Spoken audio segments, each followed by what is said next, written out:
Virtual Center for the Study of the United States Constitution with your host, Dr. Bill O'Brien. Good afternoon. This is Bill O'Brien, and I welcome you to this edition of the Virtual Center for the Study of the U.S. Constitution. It is a Tuesday, the 9th day of July. It is absolutely the middle of the summer here in the East. And I'm sure it is warm where you are as well. Well, not necessarily. We could have some folks down under, and it's probably not quite as warm down there. But anyway,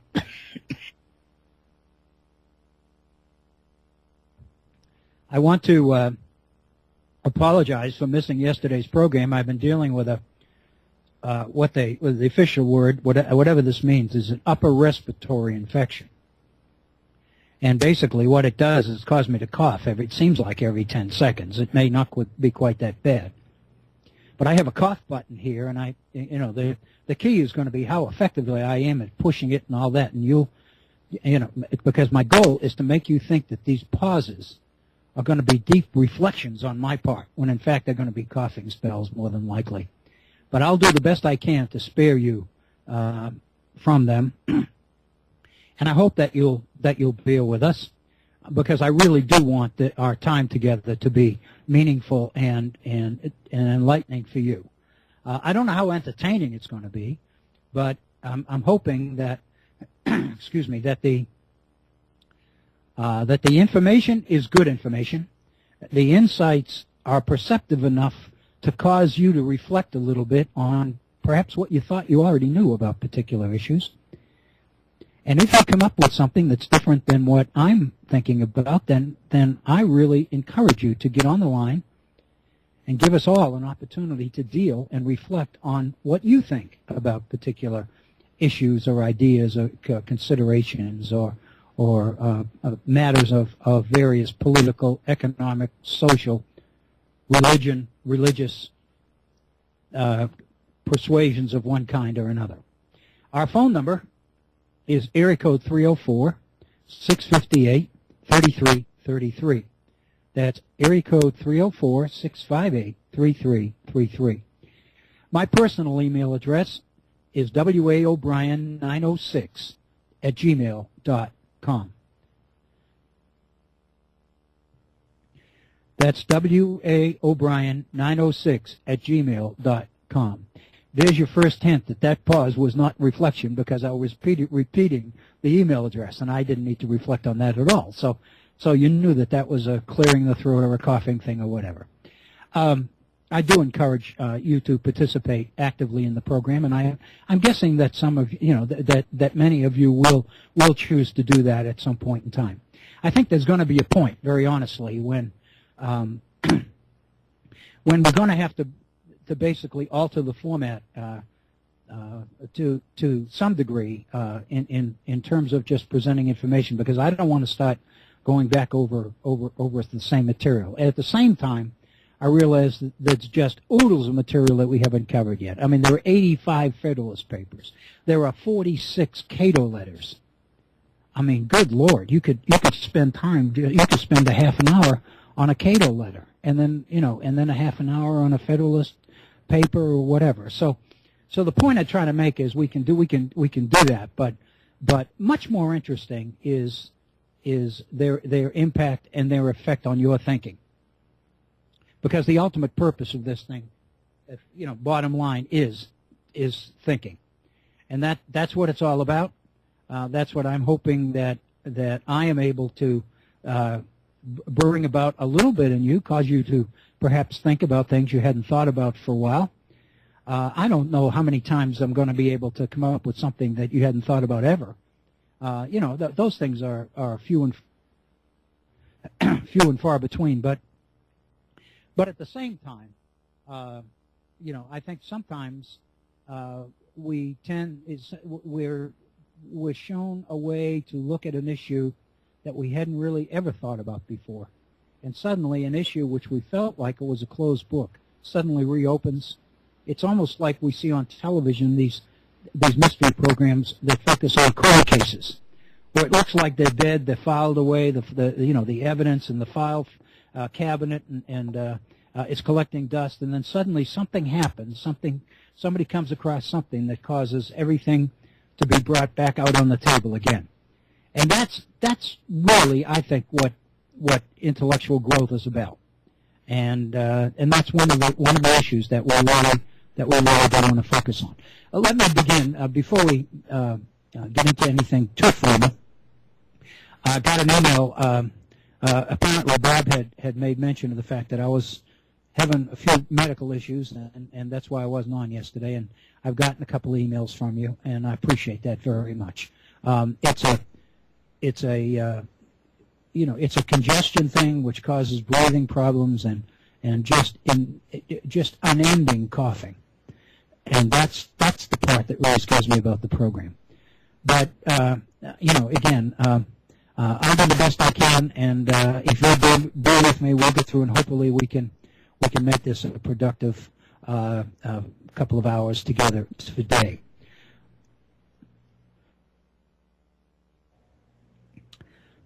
I also wanted to make mention. I got an email from John Roby, one of our listeners and one of Bob's regular listeners, and in that he was making reference to the fact that in today's New York Times was an obituary announcing the death of one of America's greatest historians, Edmund Morgan. Professor Morgan was 97 years old. He was at Yale for ever since I can remember. And the question that John raised was, how reputable was he looked upon in the profession by other historians? And John mentioned that in his teaching he frequently cites passages from Morgan's, I believe it's an award-winning book called American Slavery, American Freedom, which came out a number of years ago, and it's absolutely one of the best jobs that really came down the pike on that very sensitive issue. Morgan is one of the big guys. I mean, he is considered to be one of the best. I haven't heard. You don't hear even extremists don't attack Edmund Morgan. I mean, he's just the kind you don't. He was always able to separate, as far as I know, and this is just me talking. He was always, in my view, able to separate his political activities, whatever they might have been, from his scholarship. And I don't think the two ever got tangled up, which meant that political enemies didn't become people who attacked him for his scholarship. I haven't seen conservatives, liberals, I haven't seen anybody criticize the quality of the work of Edmund Morgan. My first exposure to him was my very first semester in graduate school in 1965. One of the courses that we were required to take was a course on American colonial history, and the instructor, the professor in that course, was Dr. David Lovejoy, who passed away a number of years ago in the 90s in Great Britain, I believe. And Professor Lovejoy was one of the best teachers and colonialists that I've ever known, and he produced the colonialist that I believe is the best living colonialist right now, and that's his graduate student Bob Burris, who has been a friend of mine since 1965. So Bob and I go back almost a half century. We were in graduate school as beginning graduate students. I was in Royal Johnson's American Revolutionary Constitution Seminar, and Bob was in Professor Lovejoy's Colonial Seminar. And what that meant was that Bob took Jensen's lecture courses, and I took Lovejoy's. And I don't know, Bob and I have never really gotten into this. I don't know whether Bob can say the same thing about Jensen that I can say about Lovejoy, but I think that Lovejoy was the normal class with, it was a tiered class where there must have been 200, 250 students in the class, graduate students, and some undergraduates as well. And we just kind of had the feeling that he was talking just one-on-one to you. and his sensitivity. The thing that amazed me, and as I thought back over the years, when I first went in there, I didn't really know much history, to be very honest with you. And but one of the things that I've realized as I've learned more, I've begun to appreciate more the sensitivity on some of the issues so easy to forget that David Lovejoy had. His sensitivity on the issues of race and on the issues of religion and class and gender and just the idea that he would point out things that few people would think to point out, and it just indicated that there had to be a real sensitivity there even to mention these things. And he was great. He was absolutely great. Anyway, one of his required readings was not David Lovejoy's. Was Edmund Morgan's the Puritan Dilemma, which was about the conflict in the minds of Puritans as they made the venture from the Old World to the New World to set up what they believed was God's kingdom in the wilderness. And the very famous Professor Perry Miller at Harvard wrote a small book years later after Morgan's Puritan Dilemma entitled Errand into the Wilderness. And I think that title is very, very appropriate of what the Puritans thought they were doing, Errand into the Wilderness. They believed that they were setting up God's ideal kingdom in the wilderness, and they believed they had to do that because they weren't allowed to practice their religion freely in the old country. First in England, and then they moved onto the Netherlands, and then finally came to the New World. And that was the Puritan Dilemma, which, and Morgan's theme, was the inherent contradiction between a group of religious people, a religious community, that always defined themselves as reformers, but in effect left the very setting where the reform was most needed by coming all the way across the ocean to the New World. And it was obviously a contradiction. It was inherent contradiction in their mission. And Perry Miller makes the point, and so does Morgan, that because of the persecution that they were experiencing in England at the time, the only way that they felt that they could get out from under and actually fulfill the contract or the covenant that they believed that they had with the Almighty was to come to the wilderness and to carry out God's will. And that was the book, The Puritan Dilemma, and for me it was new, and I just thought it was wonderful. And many things I read after that by Edmund Morgan, and began to realize how many people that I respected Edmund Morgan. So I think we really lost one here, folks, and it's sad. Professor Morgan, as I mentioned earlier, was 97 years old, according to the obituary in the New York Times. And those are the kinds of things that happen, I guess. Anyway, his insight and his ability to get right to the crux of the issues, to see that contradiction and make it the theme of his whole study was superb. And I think, again, there's no question that Perry Miller's Errand into the Wilderness was in part not a response, but a thing that came into existence as a result of Morgan's insight. And I think that says a lot both for Miller, but also for Edmund Morgan. In our last program, we were in the midst of a wonderful email that I received from one of our listeners from Scotland, and it's from Scott, and you'll remember that he tried to call at the opening of the program one day last week, I believe early in the week, maybe last Monday, and we couldn't get the kinks worked out of the technology to the point that we could hear him. And Bob Kincaid, and I don't really expect that Bob really thought that he was asking for what we ended up getting, but he kind of suggested that Scott might want to put down in an email form some of the things that he intended to say if he had been on the air. And the result was a lengthy, in fact, it was lengthy to the point that the author apologized for it, and I told him he needn't do. When they're this wonderful, they can't be too long, I guess is what I would say.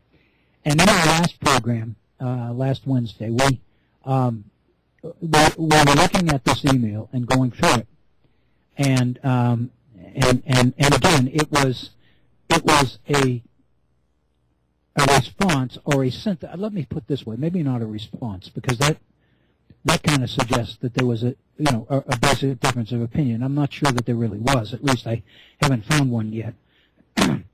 But it was a synthesis of many of the things that we've been talking about here, not only about the Constitution, but about the Constitution's inability to respond quickly to basic fundamental change. The issue that this email raised, of course, was the transition in America in the 19th century into the Industrial Revolution. And I think, as I recall, what sparked Scott's initial call, was my mention of the whole changing nature of property as outlined in his economic interpretation of the Constitution by Charles Baird. And what Baird brought to the world in 1913 when he published his economic interpretation was a realization that when the Constitution went into effect at the very end of the 18th century and into the 19th century, it did so at the very time that what is going to become the Industrial Revolution is beginning in the world. It begins in Europe, and it takes off in Europe.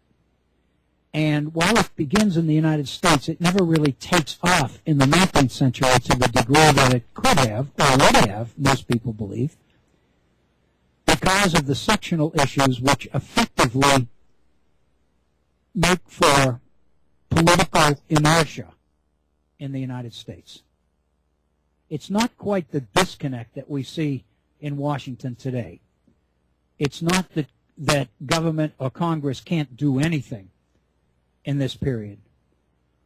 But what it is the reality that any kind of political, social, and especially economic legislation that has a chance of making its way through Congress is at some point going to have to compromise with the southern states, with the institution of slavery.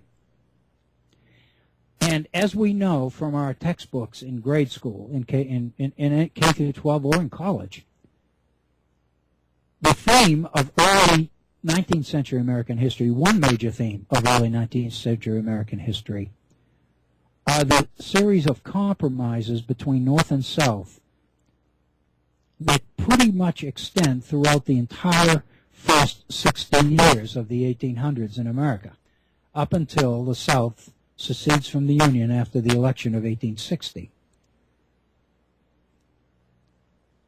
And the point is that if you go back into the Constitutional Convention, as we did, you begin to see with the discussions and the debates surrounding the issue of slavery, surrounding the issue of the taxation of slaves as property on the one hand, and the counting of slaves as residents on the other for purposes of representation in the United States Congress, there's a real sensitive issue here because from the North's point of view,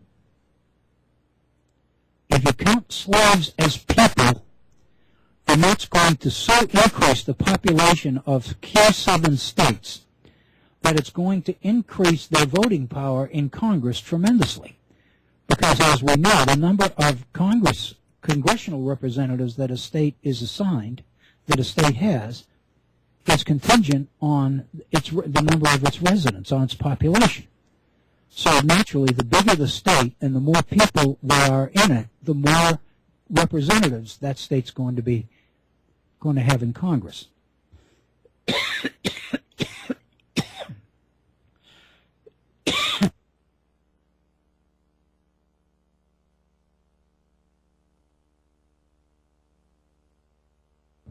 The alternative to that is from the perspective of the North as well. The South keeps talking about their property in slaves, and Northerners feel that if they are so adamant on slaves as property, then they ought to pay taxes on that property just like everybody else does on their property.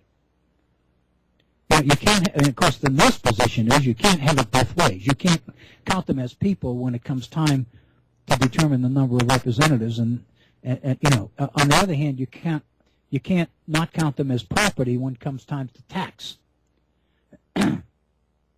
So the point I'm trying to make is from the very, very beginning, which is the debates during the Confederation, the Constitutional Convention, there is a clear, understood necessity.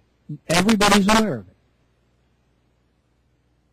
That if the union is going to stay together, it's going to be because the two sections are able to work out the differences in the institution of slavery. And so what you have from the very beginning in the Constitution itself is a series of compromises.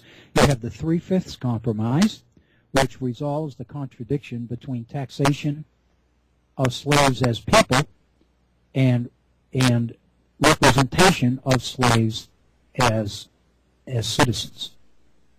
And the idea is that slaves will, the idea is that 3 out of every 5 slaves will be counted for both.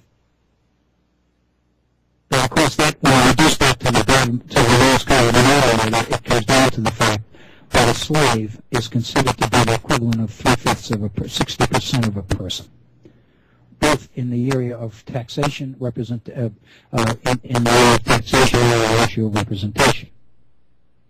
The other compromise over slavery that the Constitutional Convention adopts is the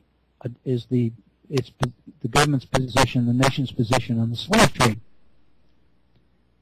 The United States is one of the few developing nations at this time where the slave trade is really growing. However, there is opposition in many parts of Europe, England being the most obvious. The idea is that the slave trade is inherent, from the capture to the transportation over to the world, to the brutality involved in keeping slaves in line, so to speak, to the auction block situation in which slaves are bought and sold, like cordwood, to the brutality that many people believe is the only way you can control slaves, and on and on and on. And so there's a lot of opposition in the world to slavery. There's a lot of opposition to slavery within the United States. Many people believed that at some point in time we were going to have to do something about slavery. Jefferson's famous statement calling it like a fire bill in the night is a classic example. I mean, you have to be blind not to say that at some point this issue is going to jump up and bite us if we weren't able to find a way to deal with it. Everybody knew that. But at the same time, the South is threatening to walk out of the convention if the government takes a position against the slave trade. So the compromise is a 20-year window on the slave trade.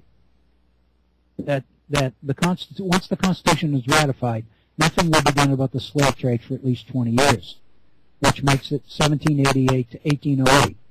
So the issue of the slave trade comes up again in 1808, which is the 20-year period.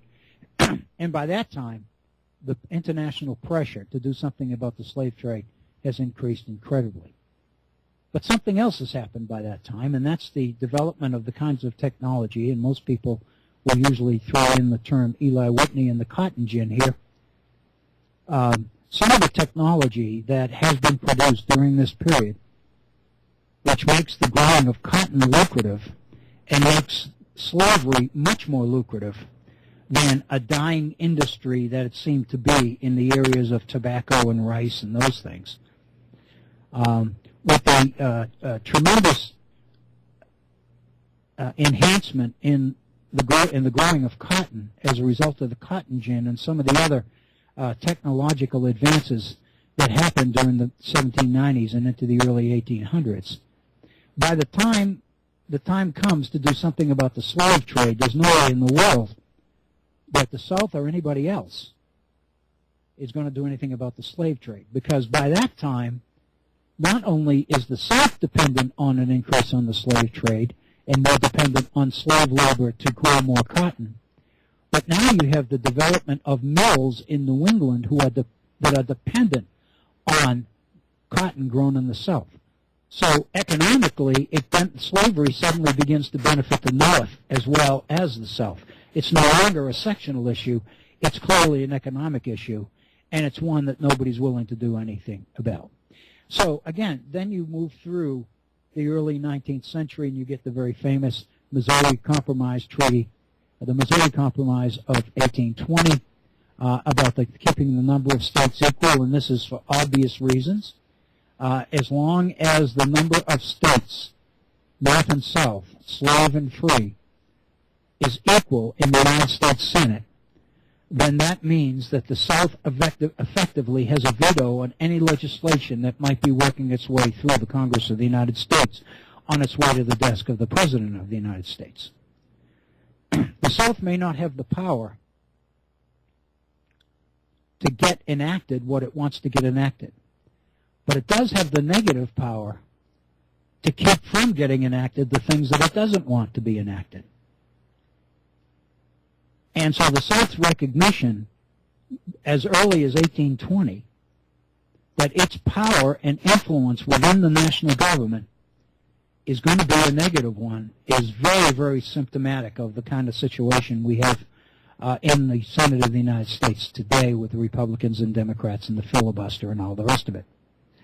The fact of the matter is, and this was the point of Scott's email, that not only was property and the idea of property changing during this period, but the whole nation was changing as well. And the only thing that slowed it down in the United States was the need to continually keep compromising with the South. Everybody realized, the South realized. James Madison himself, a Virginian, realized that it was only a matter of time before the influx of immigration coming into America from the Old World was going to create a tremendous advantage in the North in Congress. And so he realized that there was no way that the southern states could keep pace with the growth. Let's face it, if you're an immigrant coming into the New World, you're not going into the South where you have to compete with slave labor. So by definition, immigrants from Europe and England and Scotland and Ireland and Eastern Europe and Southern Europe and all the rest of it are coming into the North. They're coming into London, they're coming into New York and Philadelphia, and then they're moving west into what is the Ohio Valley, into what is now Ohio and Indiana and Wisconsin and Michigan and Iowa. And that's the flow of immigration. And so, the original dream that some of the founders had, we talked the other day about George Washington and Governor Thomas Johnson of Maryland and the idea of the Potomac Company. At the time that the Potomac Company was conceived, which was in the 1770s, late 70s during the Revolution, and into the 80s after the peace treaty is signed with Great Britain, the whole idea of the Potomac Company in the first place is the idea that depending on how you structure the internal improvements within the country, the canals, and how you manage the communication, the canals that connect the rivers, you can redirect the flow of commerce. And their belief was that they could redirect the internal flow of commerce within the continent down into the Potomac and then right out out the Potomac into the Chesapeake and into the Atlantic. They believe that. But it's not too long into the first few years of the new republic that Southerners, especially the sharp ones like Madison, begin to see the handwriting on the wall and realize that this dream that the South was going to dominate the Union is just that, a dream, and that it's not going to happen. And at that point, the Southern states are forced to switch their strategy from an idea of dominating the Union to an idea of keeping equal voting power in the Senate so that the North can't dominate the Union. And that means that much of the legislation that would be necessary to stimulate and underwrite and drive the Industrial Revolution in America is put on the back burner during this period because those directly involved know that there's no way in God's world that they could get some of this legislation passed because the South is not going to support it, and you're wasting your time going through Congress and then going up to the Senate because the South, the Southern states, the states with slavery will all vote as a block and block it. So the Missouri Compromise in 1820 was precipitated by Missouri's application for statehood. And of course, I'm telling, pretty much laying out the obvious here, and I find I'm off on a little bit of a tangent here. I didn't really intend to do this, but I think it's helpful. It does put this whole issue that Scott raises in his email into context.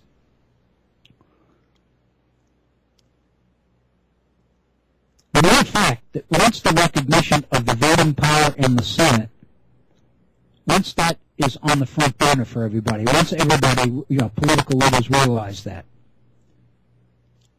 then the next logical step in that equation is going to be the minute a state, the minute a territory applies for statehood, if possible, it's critical to get slaves into that state. So that when the vote comes for statehood, it will be listed as a slave state and not as a free state. So the compromise of 1820 was that Missouri applies for admission to the Union as a slave state. And that would tip the balance in the Senate in favor of the South. No way in the world that the non-slaveholding states are going to go for that. So the compromise is to sever Maine from Massachusetts, create a separate state, and allow Maine to apply for statehood as a free state at the same time. Thereby, both of them coming in together, you maintain the balance, the equal balance between slave states and free states. And that is the compromise that gets the Missouri Compromise through Congress, through a divided Congress. However, there's a caveat on this Missouri Compromise. And that is, since the state of Missouri is so far north, it's further north than any other slave state in the Union. If you run the mythical Mason-Dixon line west far enough, Missouri would be north of that line. And so the North's insistence is that we will support Missouri coming in as a slave state, but we don't want any more slave states north of the Mason-Dixon line. So this compromise here is Missouri will come in as a slave state, Maine will come in as a free state, and 1 more slave states will be permitted into the Union north of the southern border of Missouri, which is 3630. And that's the compromise. And then we get to the very famous Compromise of 1850, which is orchestrated in large part by a dying Harry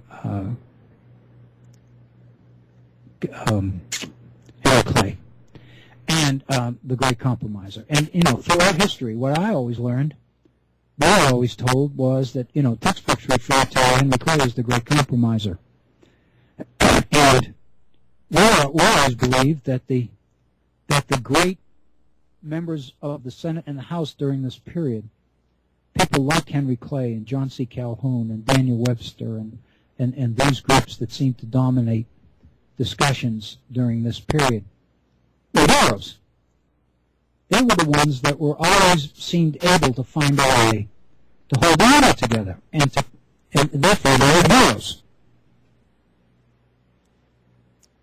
There are those who argue, however, that all the compromises did was postpone what many people believed was the inevitable break between slavery and free labor, slave states and free states. And that, in effect, the war, by not coming until 1860, ended up being more severe, more deadly, more brutal, and longer, and more expensive. And there are many people that argue that the best thing might have been to deal with this right out of the chute. Now, of course, nobody would willingly do that, because the implication of that argument is that once you go so far, you become a prisoner of the situation you're in. In other words, you as a human being lose control over the environment, no matter what position you hold, whether you're the President of the Senate, the Speaker of the House, or the President of the United States, or doesn't matter who you are. Once you get to a certain point, and what am I talking about here? I'm talking about the idea of the war being inevitable. This concept of inevitability is something that I think all of us need to take a moment or two to reflect upon. When you say that something is inevitable, you are implying that there's nothing anybody could do to prevent its coming, its onset. You are effectively saying that if good people made up their minds to sit down and come to a deal, figure out a way that war wouldn't happen, that they couldn't do it, because the situation had gone too far. The differences between the two sections was so ingrained, so substantive, that there was no basis for compromise left. The point that I always make to students in this is that when you do, because I always ask a question in every course I ever teach about the Civil War being inevitable. And one of the things I'm looking for is students to recognize the full ramifications of what the term inevitable means, because I think that's very significant. Anyway, the issue that we're open with, and the one that I want to return to here, is not the onset of the Civil War per se, but the extent to which compromises in an effort to hold off, to prevent that war from happening, effectively curtailed the full impact of the Industrial Revolution until after the Civil War, during Reconstruction. That's really, in large part, what an awful lot of what Reconstruction was all about.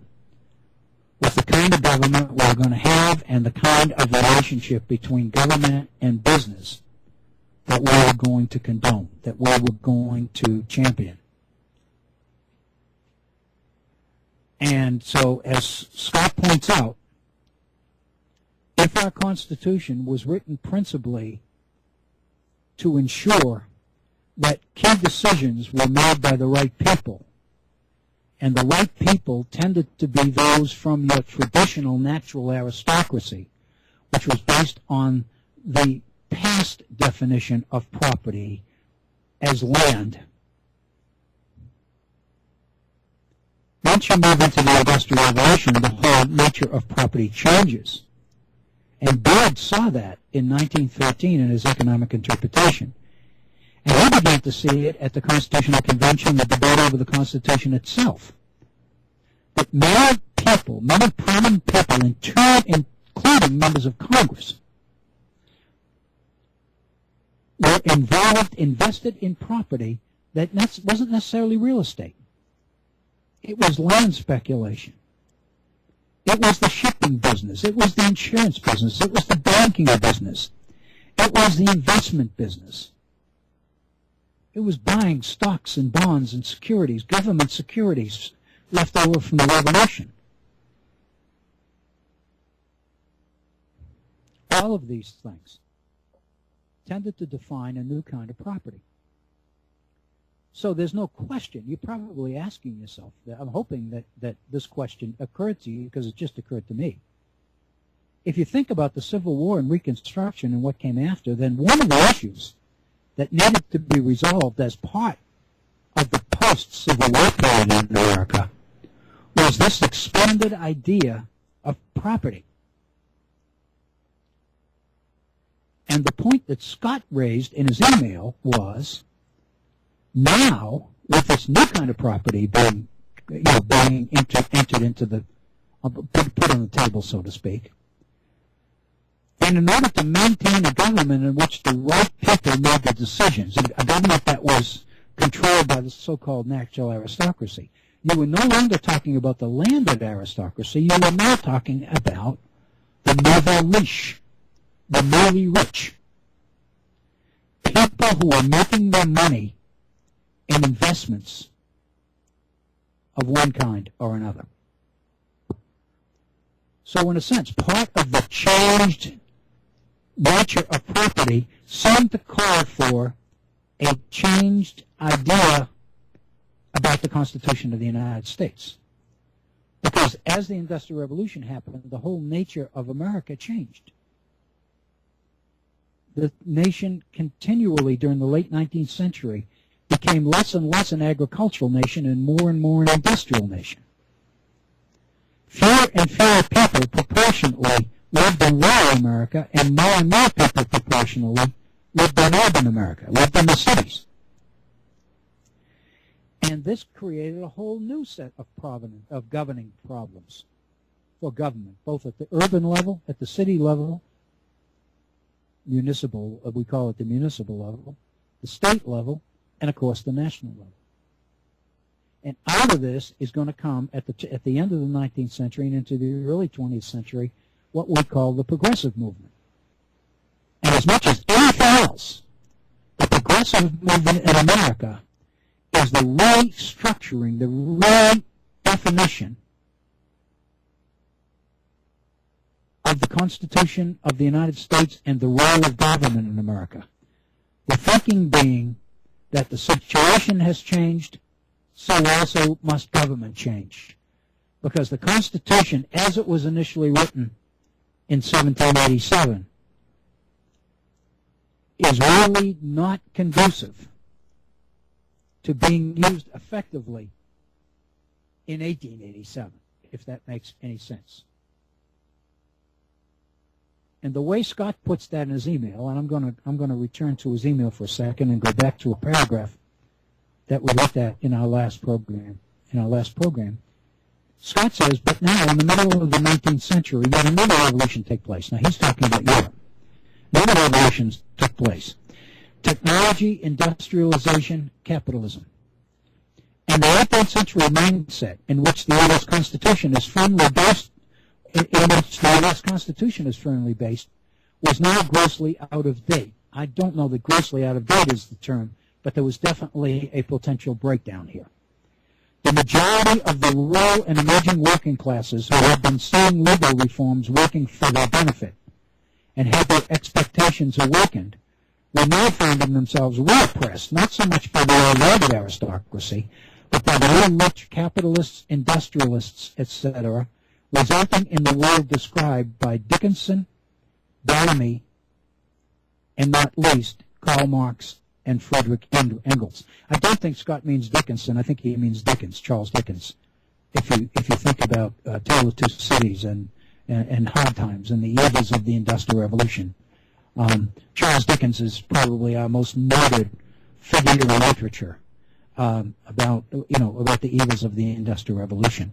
Clearly, Bellamy and Karl Marx are part of this. So what Scott was talking about is that many of the reforms that had happened in Europe were designed to apply to the governed, to the led rather than the leaders, in a world governed by the landed aristocracy, governed by the few. But once the Industrial Revolution happened, and once you had capital, investment capitalism, and all that's associated with it, becoming a key factor in society then the control of those elites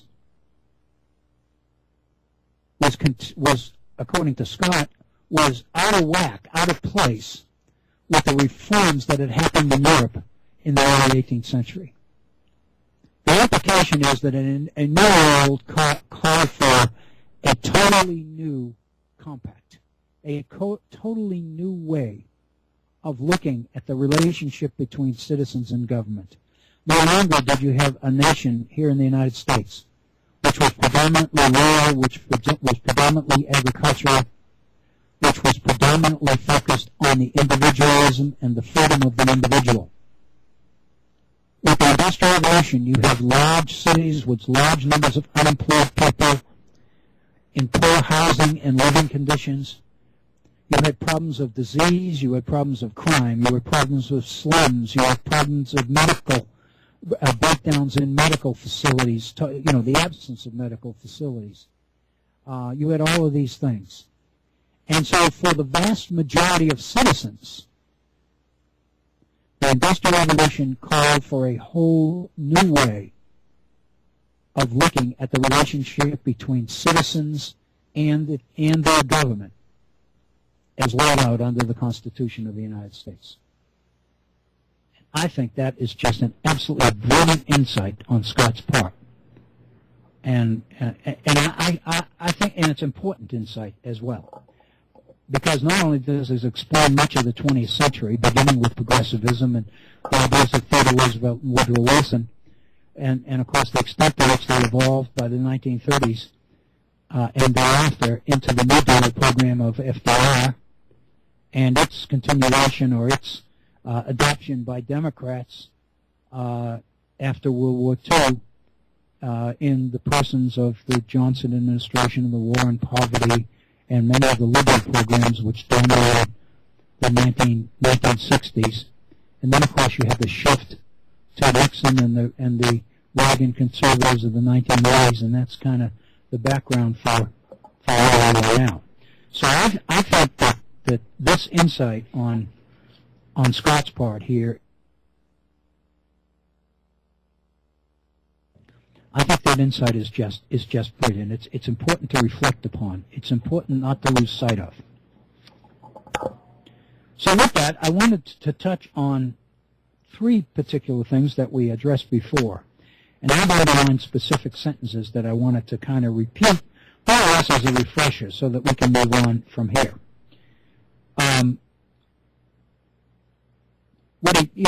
What Scott's talking about is the U.S. Constitution and the nature of the United States Senate and all the rest of it. And then he said, so I see a U.S. Constitution that was successfully designed to be anti-democratic, now handing power to an emerging economic elitist class. This I think, is pretty profound. What Scott says is that a U.S. Constitution which ensured power into the hands of the landed nobility, the so-called natural aristocracy that Adams and Madison and the rest of them talked about, that now power is being handed over to a whole new group of industrialists and capitalists and investment folks a new elitist class. And I did mention this in our last program, so I won't take a whole lot of time on it today.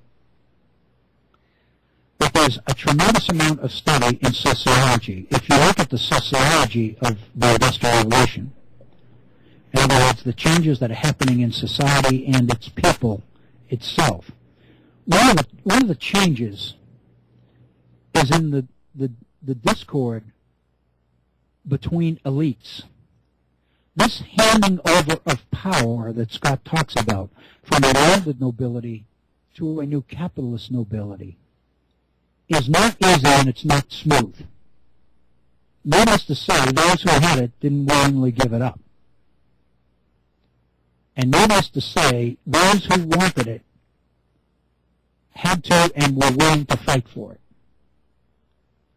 And that contest, that struggle between elites, is one of the most interesting phenomena in history, in the history of this nation.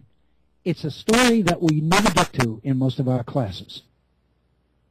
Because, everybody says, well, that'll be if anybody ever takes an advanced class in late 19th century history, et cetera, et cetera.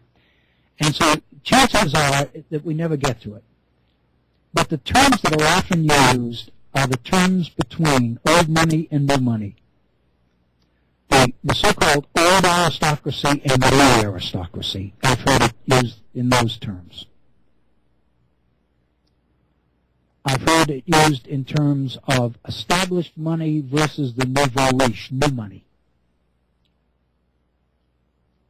And there's a tremendous emphasis placed on the social trappings surrounding power in the 18th and 19th century in America, as opposed to what's going on during this late 19th century period.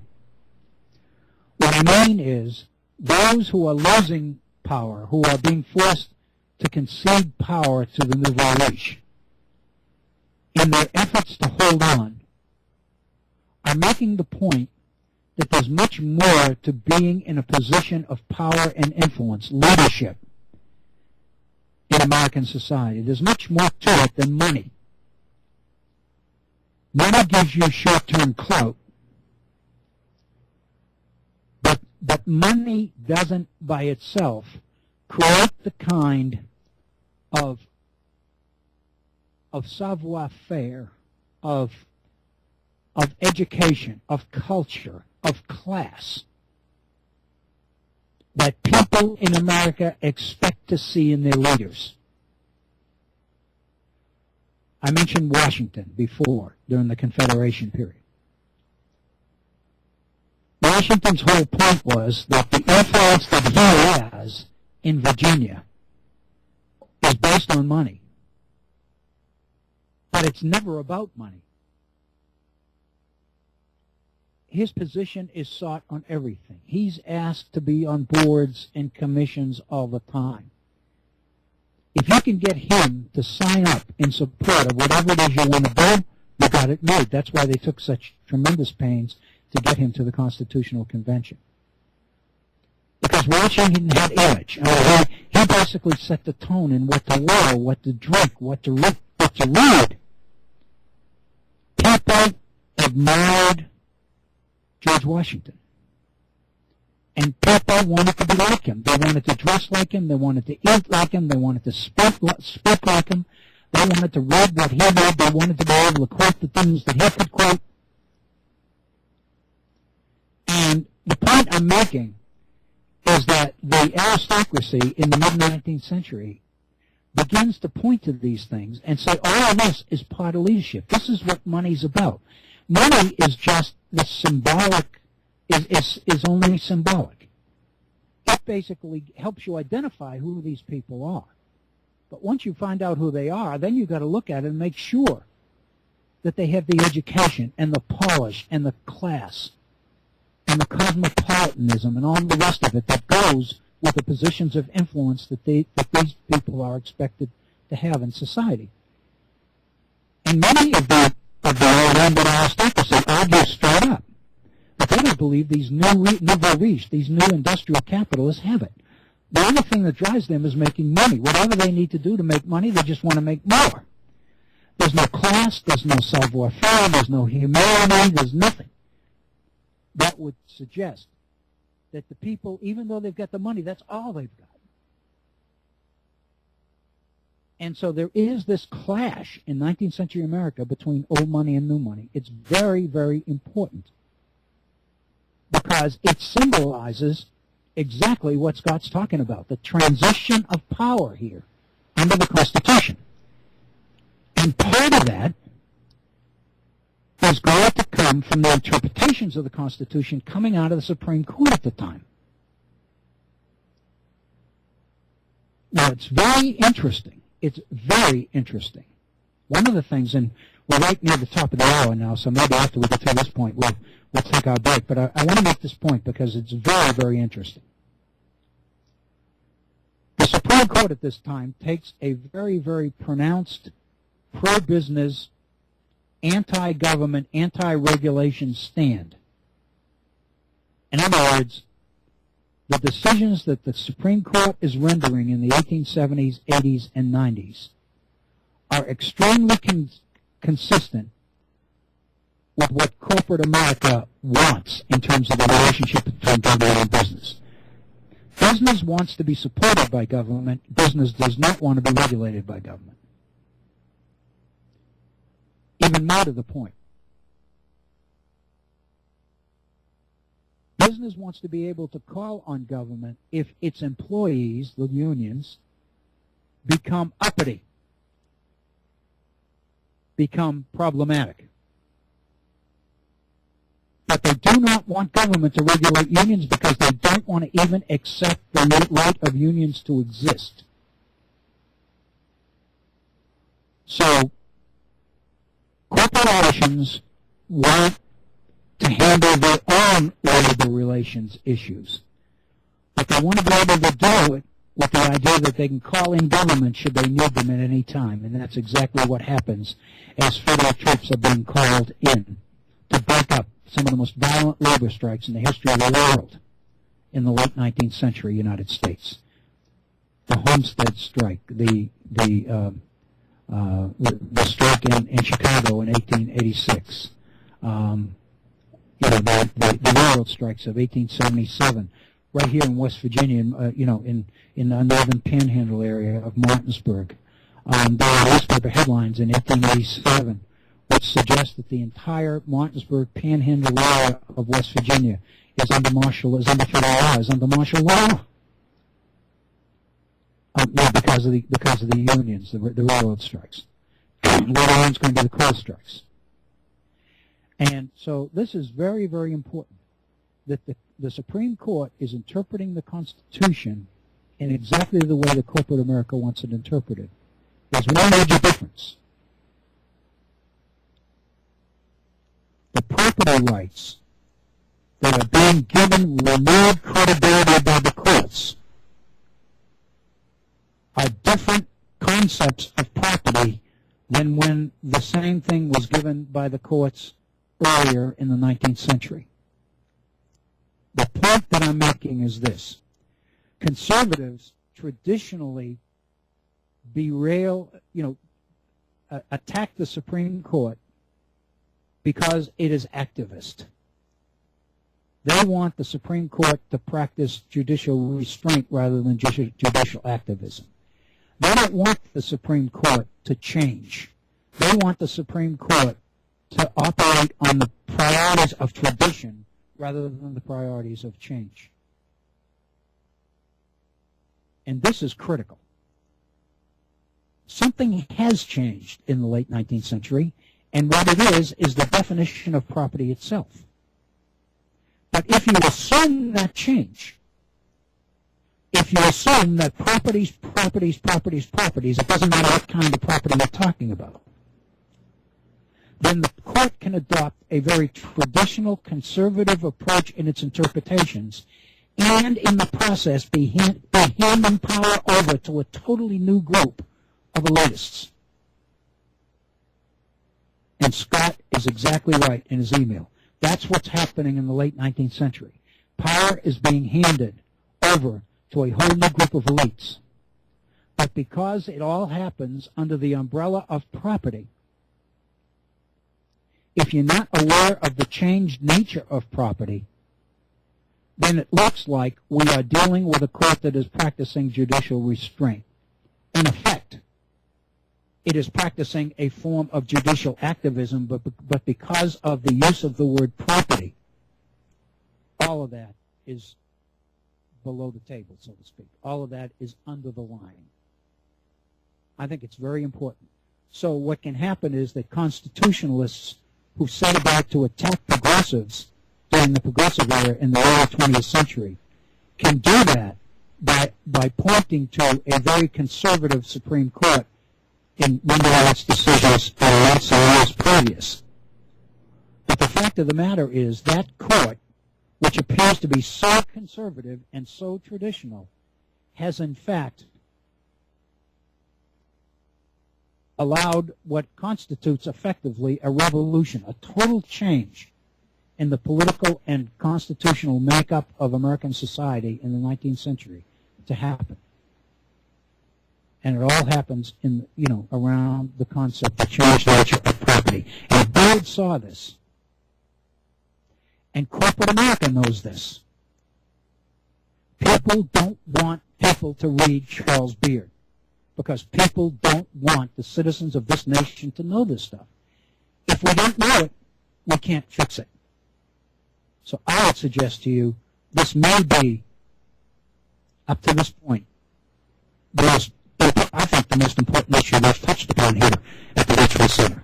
With that, I'm going to take a 4 or 5 minute break, and we'll come right back. We'll have some music, a musical interlude, as they used to say, and we'll be right back. Please stay with us. Thank you. That had to be one of the longest notes I ever heard in my life. I thought it was stuck on hold. But anyway, welcome back to our program. I was out there, actually I was just kind of fishing out my coffee out there in the kitchen, and I was just reflecting on this issue that we ended with, and I was thinking back to, I'd like to have a proud of all the things that I've thought about while I'm standing there watching coffee run into a cup. My whole life. I mean, I probably have 5 books. But anyway,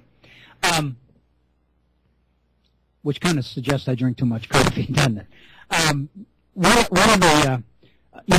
was thinking back to some of the constitutional decisions in the earlier 19th century, both the Marshall Court and the Taney Court later, when Chief Justice Taney takes over in the 1830s.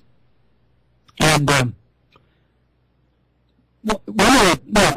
was thinking about the extent to which decisions were being made on issues of property and contract and commerce and many of those other things. The court was going back into Great Britain and into colonial America, as well as the period after independence, and conjuring up traditional constitutional issues and rights as justifications for particular decisions. And most people interpret the Marshall Court as primarily promoting the economic development of the nation by making sure in its decisions that government was being given the kinds of power it needed to stimulate economic expansion, economic growth, the Industrial Revolution. But in the process, many of the decisions revolved around the issues of property and private, the nature of private property. And a lot of times they go back to the medieval idea of vested rights. And the whole idea of vested rights was that property was, in some sense, organic. And what I mean is, it wasn't just land. It basically was the sum total of who you are as a person. And it was really hard to separate you from your property, because your property determined how people saw you. And the court often go back to this concept of property and suggest that this in part is one of the reasons why there need to be some clear limitations on government's power to interfere with this. And so, in a sense, many of the late 19th century decisions, which were on corporate issues of industrial development and all the rest of it, were issues that were resolved in part on the traditional colonial, actually British Constitution idea of vested rights. And the idea that property became, it was kind of like Locke. It was a Lockean idea, John Locke. But in a state of nature, property was there for everybody. But if you put your work into it, and if you did enough work on a particular piece of land that you could reasonably call it yours, and other people would recognize it as yours as well, because that's the particular plot that you always worked. And so what Locke is doing is developing the concept of private property within the state of nature. And so the whole idea of creating government in the first place to protect property, they weren't concerned about protecting the common property, anybody else's property. They were most concerned about government protecting their property, their personal property. And so there comes the connection between property and power that we're dealing with, and we still find ourselves dealing with even today.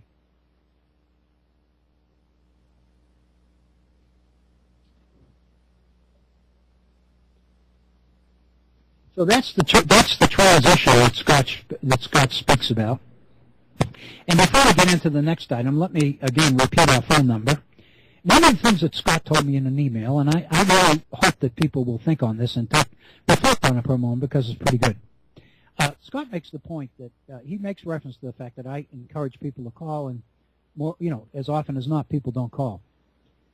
And he said, maybe you ought to use the break, the split between the first and second hour as an opportunity for people to call, and begin the second hour by saying, okay, that's it, guys. That's what we did in the first hour. Now let's hear it. And really make the second hour kind of, more or less of a discussion using the phones on the content in the first hour. It's an idea that on the surface at least has some real merit.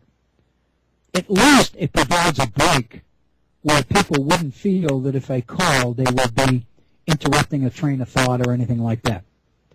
I'd be interested in your ideas on that. Our phone number, 304-658-3333.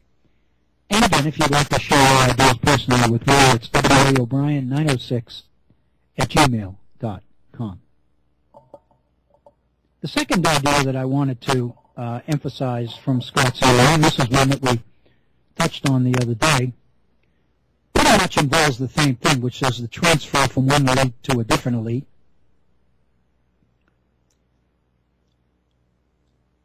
And basically, what he suggests is that one of the things that changed unexpectedly on what the founders had created was the idea that the instrument that they had designed for what he calls benign paternal use. In other words, people were going to take care of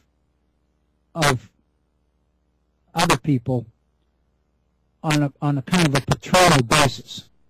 The idea of land-based society was, medieval society was, that those in positions of power had a social responsibility to the community to take care of those who weren't as well off as they were. It was very paternal. It was very condescending if you read some of the quotations and things. It tends to put down those that aren't as worthy as you.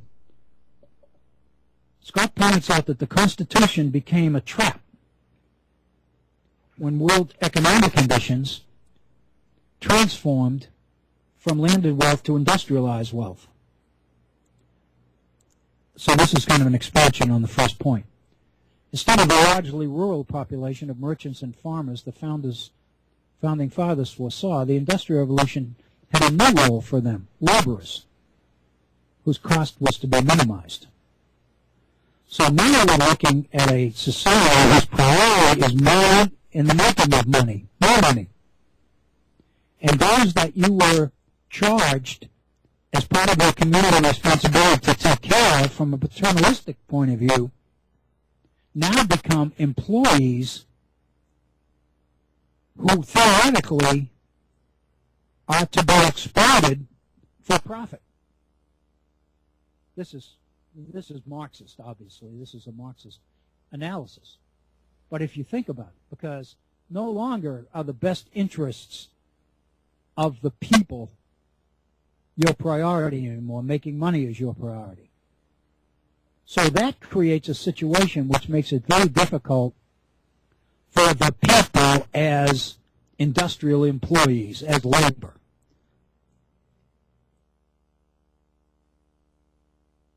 As unskilled, unorganized, vulnerable labor.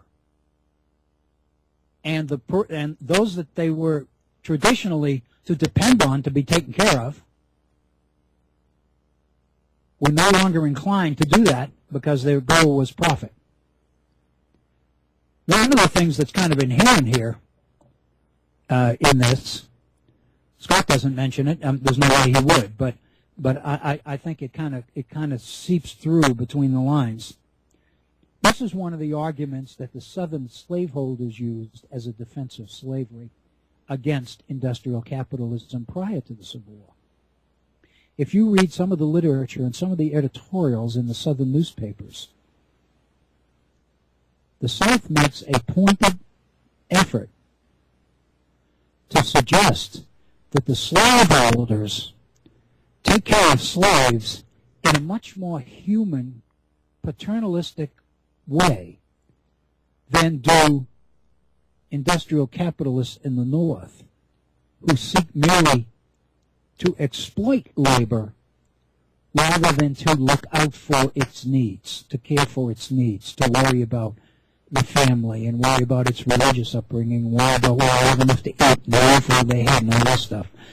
The argument is that in many ways slavery is a lot more humane than industrial capitalism. And the fact of the matter is that becomes part of the major defense of slavery. And I think it's very significant.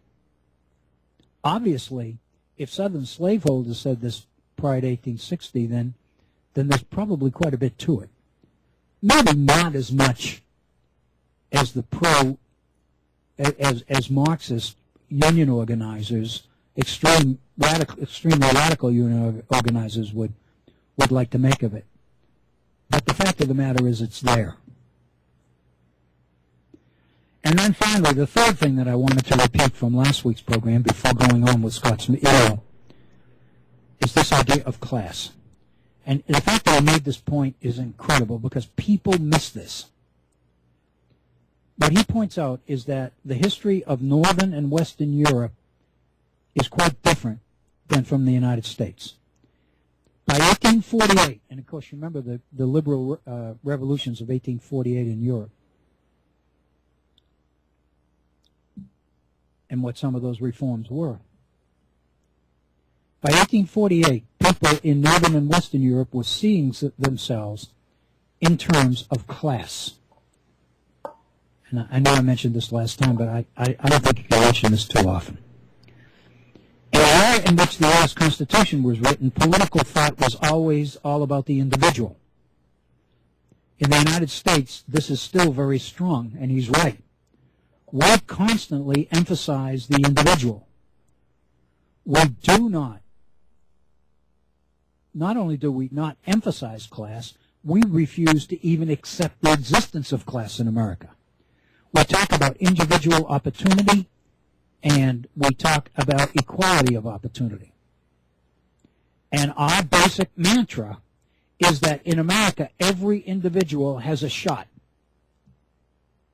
And the unwritten conclusion of that is, this is the part that's left off that, comma, so therefore forming unions is not necessary, or looking at yourself as part of a class is not necessary in America. In other words, the big push in America is the idea of individual opportunity and individual freedom rather than recognizing yourself as the member of a class. In this society, we have always chosen to believe that we are a classless society. Not one where everybody is equal, but one in which everybody, in theory, was given an equal opportunity to be unequal.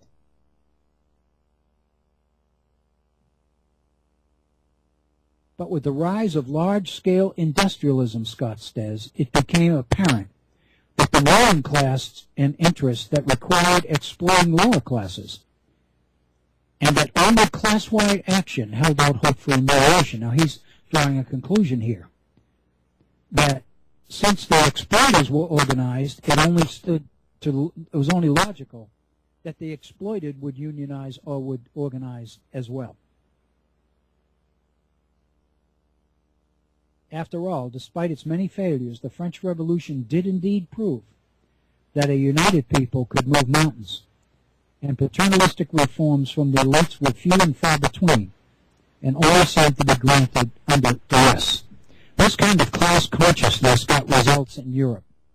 There's no question that part of the emphasis on individualism in America is an effort to discourage any sense of class consciousness happening in America. You never hear this in our curriculum. If you're not talking about class system in America in your syllabus, you'd get fired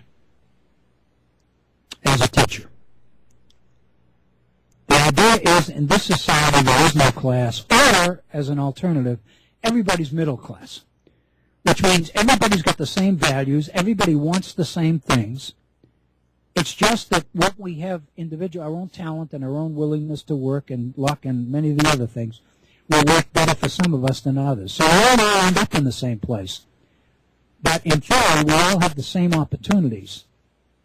And that makes us all middle class. The American dream, which is a middle class dream for individuals, not for classes. And so I think this is very important.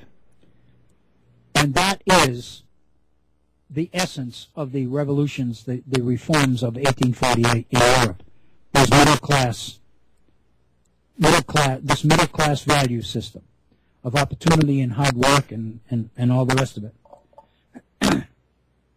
And then Scott points out that it stood after 1848 for Bismarck, Otto von Bismarck, to come up with the idea of the welfare state, which really pulled the rug out for many of the 1848 reforms that had come earlier in Europe.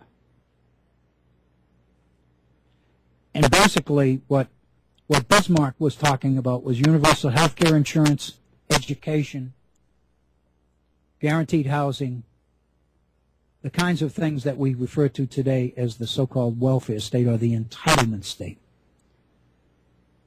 And what Bismarck is essentially doing is undercutting what is really the Marxist analysis of a class society.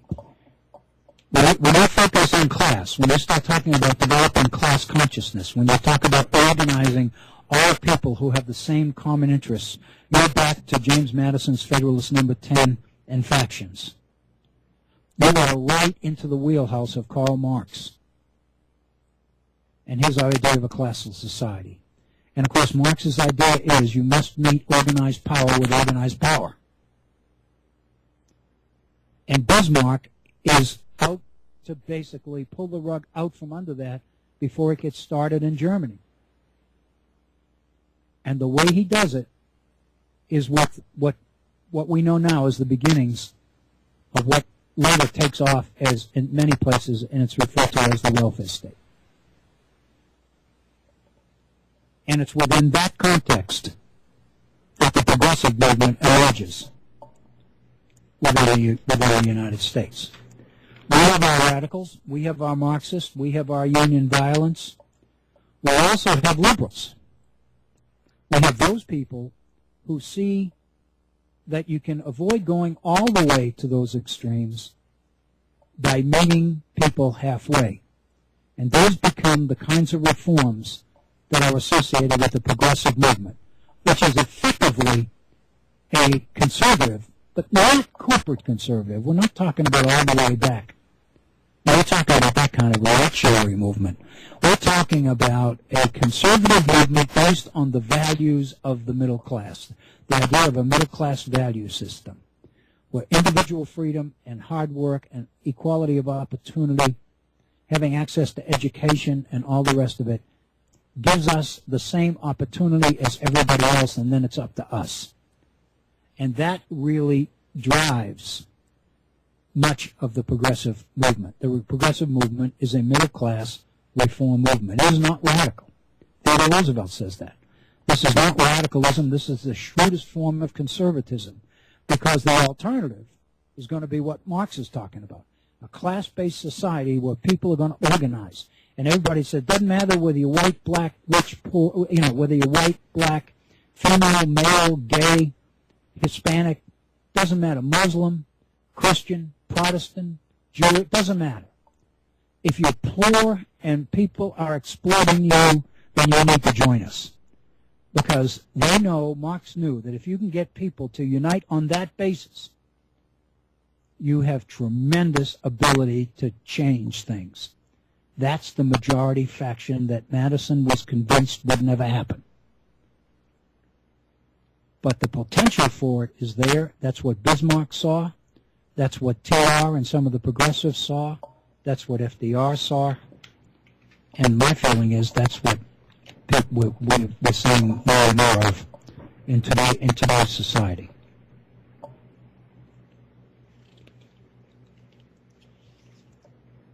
So with that, I wanted to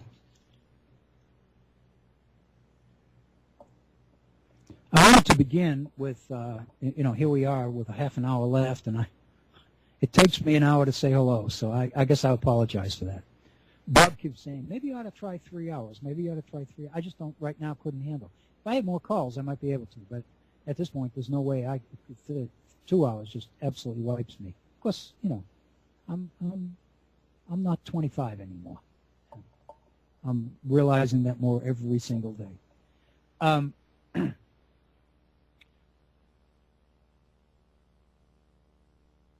The point that Scott left us with last week, and this is to be my jump-off point, if you will,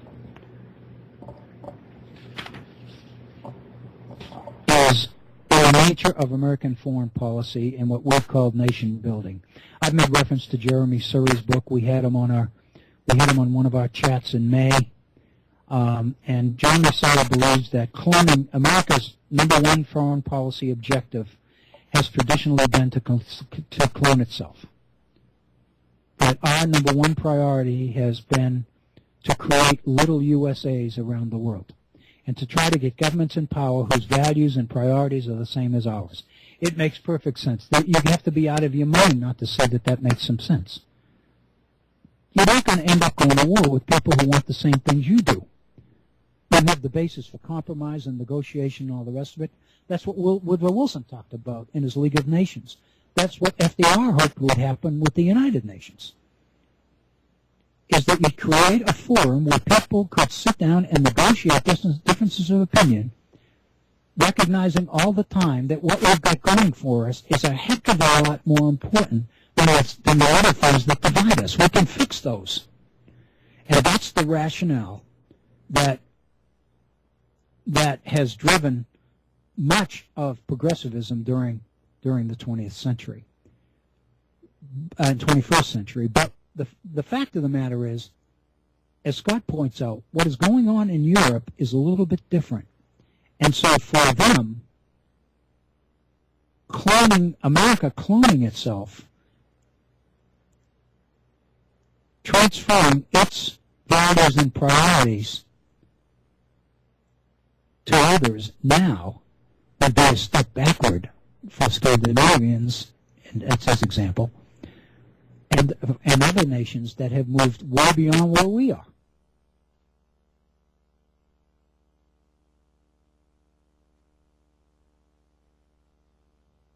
reflection moment.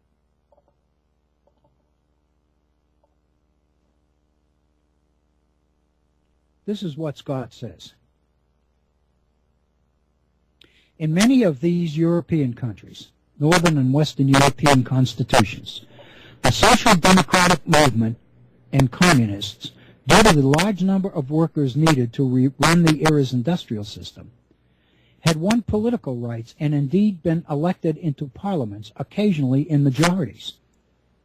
And thus these constitutions represent a reform far beyond what the U.S. Constitution achieved back in its era. In other words, by the time the transition comes to the new industrial rights with the Constitution in the late 19th century, Europe has already had that transition.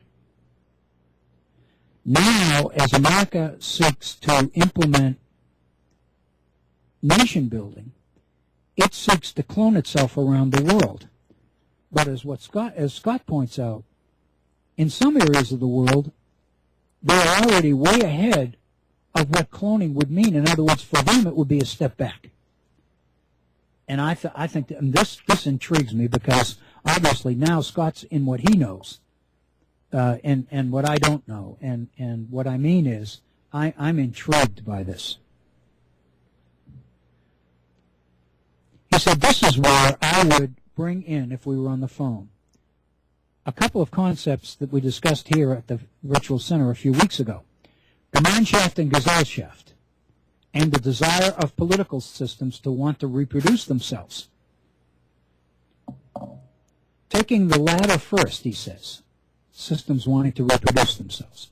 Taking the latter first, whereas maybe in 1800 or thereabouts, the idea of the United States political system reproducing itself in other places of the world represented a giant step forward. The problem we here in Scandinavia see is that the U.S. political system still greatly desires to reproduce itself in the rest of the world, and thus represents a great step backwards for us, because we've gone way beyond that. They need to catch up with us, is what Scott is saying. Just look at the terms that the United States negotiators try to introduce into the great international free trade agreements of our time, which basically boil down to whenever there's a conflict between national law and the rights of the corporate elite to sell a product, national law must always give way to the needs of the corporations. I underlined this, even though I read it last time, because I felt like it was worth another reminder. What Scott is pointing out, he's talking about the international free trade agreements. The international free trade agreement was, in essence, the same thing that was promoted by Woodrow Wilson at Versailles in 1918-1919. The whole idea of the League of Nations and the 14-point program was that nations were to basically agree on certain principles. And those principles amounted to what we call today universal free trade. No tariff barriers, access to trade for everybody, disarmament, an environment conducive to everybody doing business with everybody. That's the dream. That's what, as Scott said, that's what we want international trade agreements that we enter into to say. One approach the American class, and I don't think I've evaluated here, but if I haven't, then I might want to mark this down for future reference because I think it's astounding. In American foreign policy, from the end of the 19th century, in 1900, up until World War II, 1940-41, the United States of America did not sign one international trade treaty with anybody that did not include a clause where the other nation involved committed itself to the principles of the open-door policy of the United States. Let me repeat that. Between 1900 and World War II,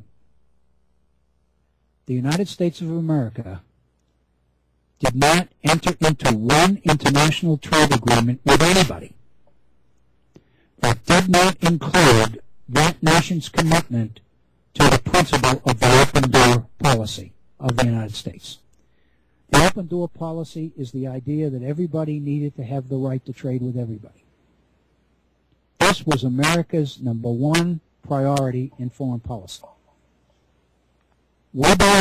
We still believe, that in a world of open free trade, the United States of America will continue to dominate the world. This is our World Series. This is our Super Bowl in terms of foreign policy. America's position in the world will be secure into the foreseeable future as long as the rest of the world agrees to play by the rules associated with international free trade.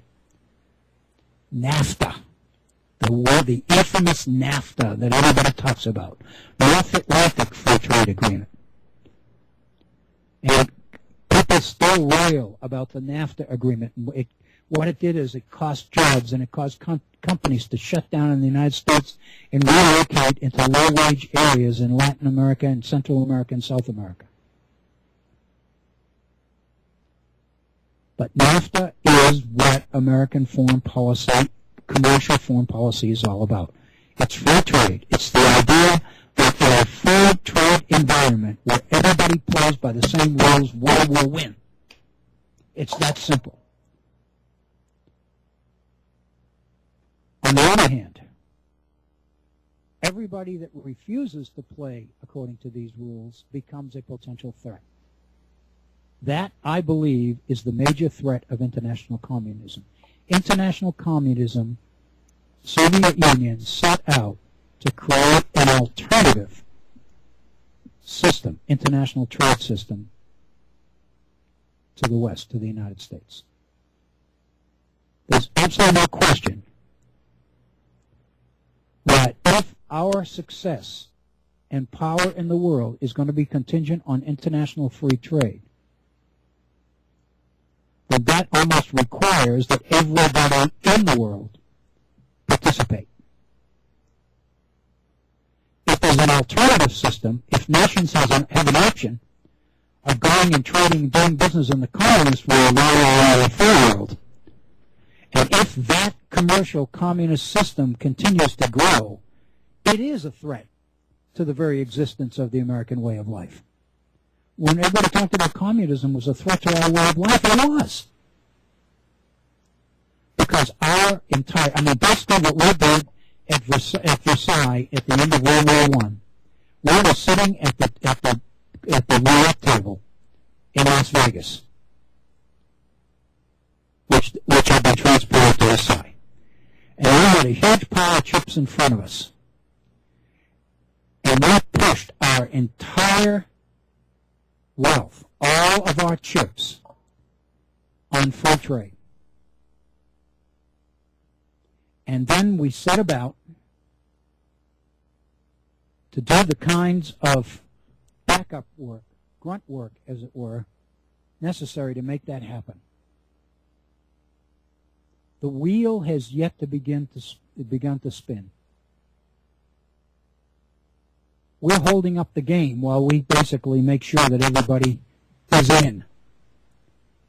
And we won't let them spin the wheel until everybody's in. And our whole foreign policy since the end of World War I has been the process. And when it broke down, we didn't belong to the United Nations. We refused to join. It literally killed Woodrow Wilson with that massive stroke he had. FDR and Stalin and Churchill met off Newfoundland and come up with the Atlantic Charter, which is a restatement of Wilson's 14-point commitment to international free trade. And what they agreed upon was that at the end of World War II there would be a United Nations, and the mistake that we made after World War I in not joining the League will not happen again. But just as the nation, as the U.S. government had to compromise with the South prior to the Civil War, we found ourselves after World War II in the United Nations trying to find ways to compromise with communism. We couldn't do it. We were so confident that this would work is that we gave both China and the Soviet Union veto power in the Security Council of the United Nations. We were so sure that they would be playing the same game we're playing, that we gave them the power to veto any action that the United States would take. But we never believed that they would use it. We believed that they had much more to gain by compromise than just acting negatively to exercise that veto.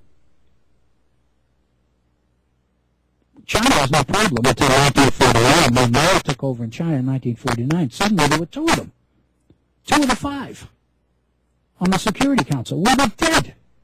All I know about is, why do I continue to belong to the United Nations? They're all voting against us. If they won't do it, we won't. Let's take our bill and go home. The whole idea was the United Nations was envisioned as our tool. It was structured in a way which we believed was foolproof. Communism screwed it up. Because suddenly they had a whole different set of priorities, a whole different agenda than we did.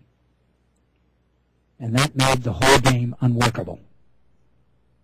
Very, very important. The result is that we're still operating from the same playbook. All I can think, I'm a big New England Patriots fan. Of course, I'm, aware as everybody else is of the Aaron Hernandez situation in New England. And all I'm thinking about is they got Tom Brady, knowing the end of his career, with the most volatile passing game in the history of football. They have an offense that's built exclusively around the tight ends, and they don't have any.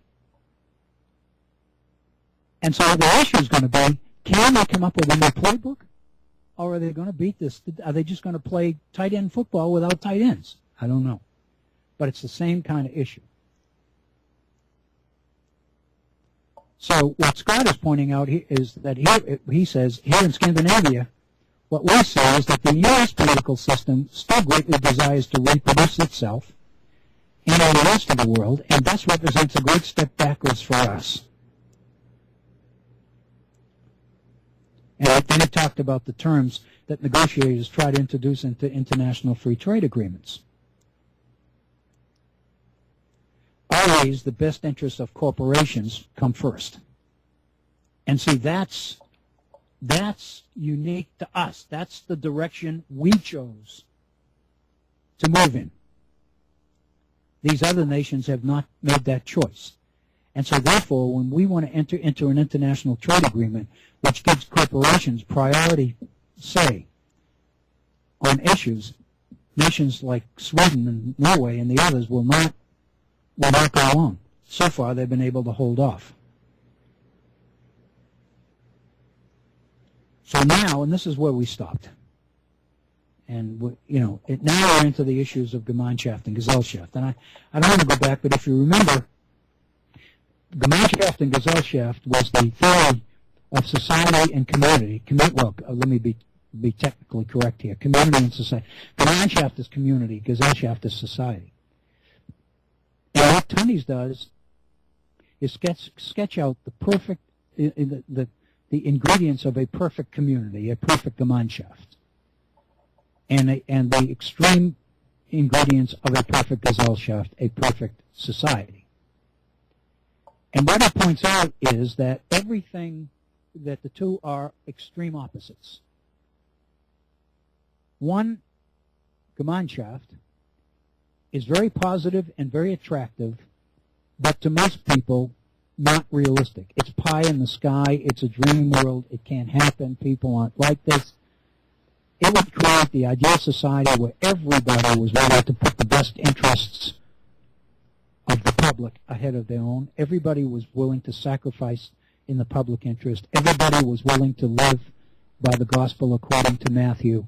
Do unto others as you would have to do. In other words, if everybody was perfect, if we had an absolutely perfect world, it would be a Gemeinschaft world. It would not be a Gesellschaft world. Gesellschaft is just the opposite. It's obviously driven by the Industrial Revolution. It's a world in which the priorities is obvious, always individual and opportunity at the expense of other people. It's the words that describe Gesellschaft are manipulation, calculation, intrigue, planning,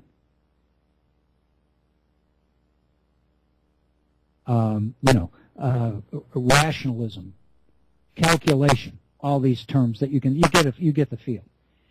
In other words, a world which is designed to benefit the priorities of the most aggressive, most invasive, most power-hungry, most ruthless, Machiavellian type is Gesellschaft.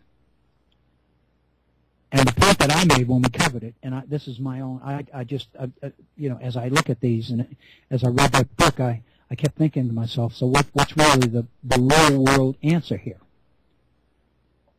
There's no question that you could spend days going through all examples of the extent to which the world we live in is moving unalterably towards Gesellschaft. In fact, Tony says that. He said, I'm not drawing any conclusions. I'm not saying one's better than the other or anything else. All I'm saying is that the history of man is the history of moving away from Gemeinschaft and more toward Gesellschaft. That's all he says. Well, my point is, if you look at the extreme ingredients of Gesellschaft, and you know that's where we're going, and you knew that not only you, but your children and grandchildren would have to grow up in a world that was based on manipulation and calculation and one-upmanship and all the rest of it.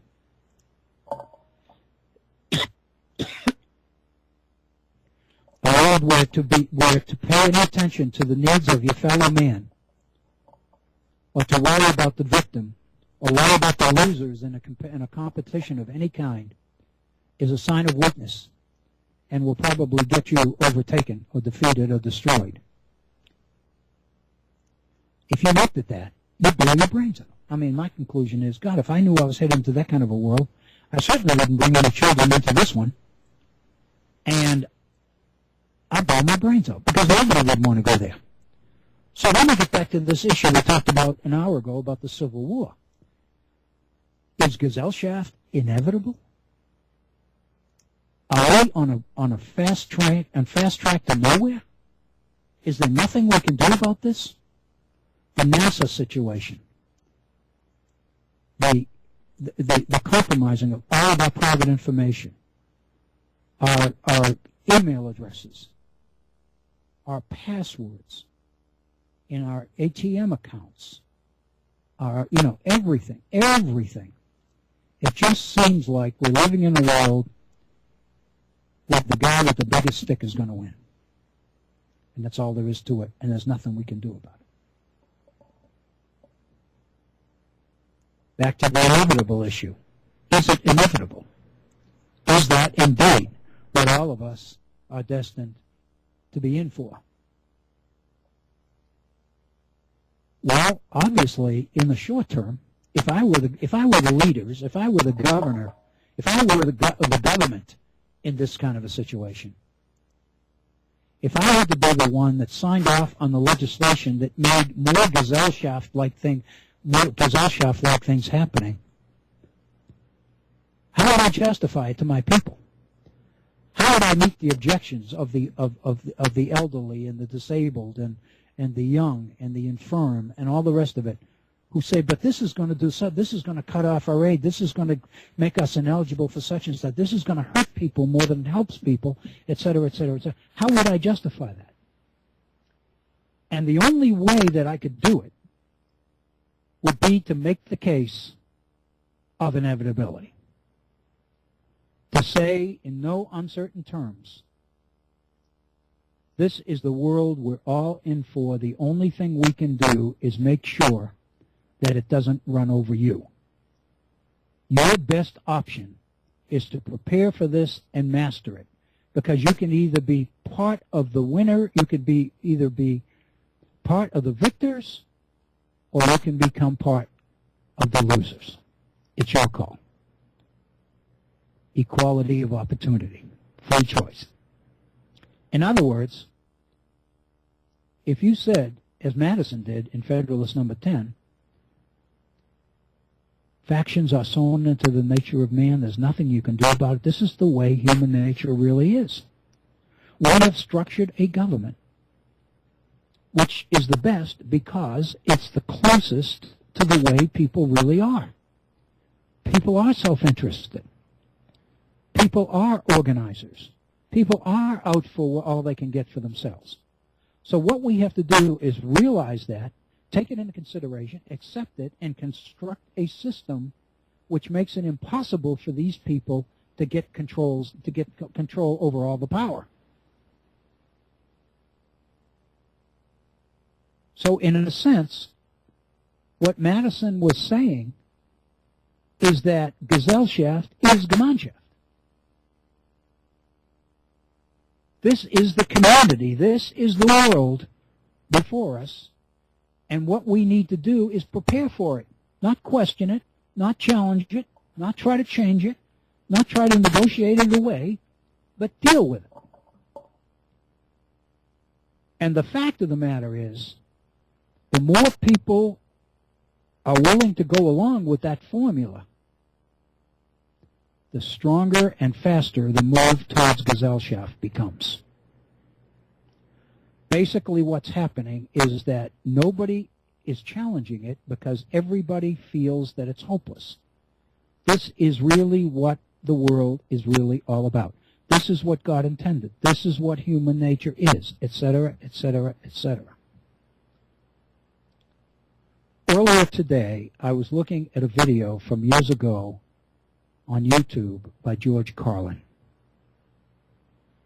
And I just love George Carlin. And he was talking about rights. And he was talking about God. He was talking about God-given rights. And naturally, I can't say it in the way he does because we would be off the air. But his point was, I really refuse to accept the fact that these rights that we talk about came from God. If God gave us rights, if God was responsible for our rights, then people would have the right to be free, to be safe, to be secure, to be healthy, to be educated, to be whatever. The fact that that ain't the rights we got suggests that God had no role in them at all. His conclusion, what we call rights, God-given rights, are temporary privileges assigned to us by those who really are calling the shots. Wow. It's kind of where we are. Anyway, that's Gemeinschaft. And this is what Scott says about Gemeinschaft. Inherent in Gemeinschaft and Gesellschaft are very much incorporated into what I'm inserting the word modern or contemporary, social democratic political theory. For example, one of the features of the trade union movement lying at the heart of social democracy, this is what I want to get into tomorrow. One of the features of the trade union movement lying at the heart of social democracy is what Swedes call medbestämmande, or translation, co-determination. And here's a definition. If you look at Wikipedia, this is the definition you'll come down with. Scott says, by law, unions have representatives on boards of directors, shop stewards have a say in company decision-making, parents have a say in how the schools are run, etc., etc., etc. At all levels, participation in the decision-making process is built in and is expected of you. The schools here make a point in teaching the next generation about the abuses of the old days and how the only real remedy is prophylactic participation. in the democratic process. You act to protect the class interest more so than your own individual interest. Oh, we're back to the founders again. You act to protect class interest more than your individual interests. People here are much more aware than our Americans that one does not trust power. Old habits do not just die hard, they don't die. So political life consists of being a counterweight to the power structure and trying to always rein them in. Naturally, there are a lot of people who are naturally politically apathetic, but at least the message is out there and is acted upon in critical mass. Now I'm going to end with this wonderful example. It's 54 minutes after the hour. Here's one example, he says. About 15 years ago, Toys R Us entered Sweden, and its board decided to break the Swedish model. It was going non-union employment, no collective bargaining, very low wages, none of the usual overtime benefits, etc. A whole list of conditions. When the terms became publicly known, there were wildcat support strikes. Dock workers would not unload Toys R Us containers. Swedish truckers would not haul. But Toys R Us drove stuff through in Denmark. Next, bank workers quit processing Toys R Us transactions. All of these wildcat actions were not sanctioned, but happened because people knew that companies like Toys R Us represent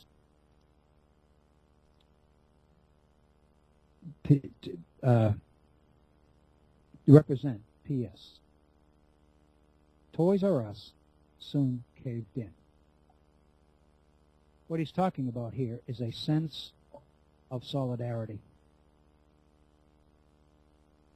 which is at the very basis of the principle of codetermination, which is where I'd like to spend our time tomorrow. I thought we'd get there a little bit earlier today and spend a little bit more time on it today, but such is my mouth. If I had more coughing breaks, maybe it would have. But anyway, we are at 56, just going on 57 minutes after the hour, and I want to leave Bob Kincaid time to get everything together and to take off on his program. He's got 3 hours to look forward to this evening. So I want to thank you. Again, I want to thank Scott for this wonderful email. I will keep it always and treasure it. I think it is just an incredible piece of work, and I appreciate it so much. I hope you do as well. I think it is full of so much insight, so much we can learn from. And it's so pertinent, so germane to the topic at hand, the Constitution of the United States, and how it can remain and will still remain relevant for us in the contemporary 21st century. I want to thank everybody for tuning in. I encourage you to come back tomorrow. And please feel free to avail yourself of the phone number. I promise I will welcome your call. I really will. It'll give my voice a rest, and it'll give folks a chance to hear a voice other than my own, as raspy as it is. I am Bill O'Brien. I've thoroughly enjoyed today. I want to thank you. Please be safe. We want to make sure that everybody gets back tomorrow. This is Bill O'Brien. Peace.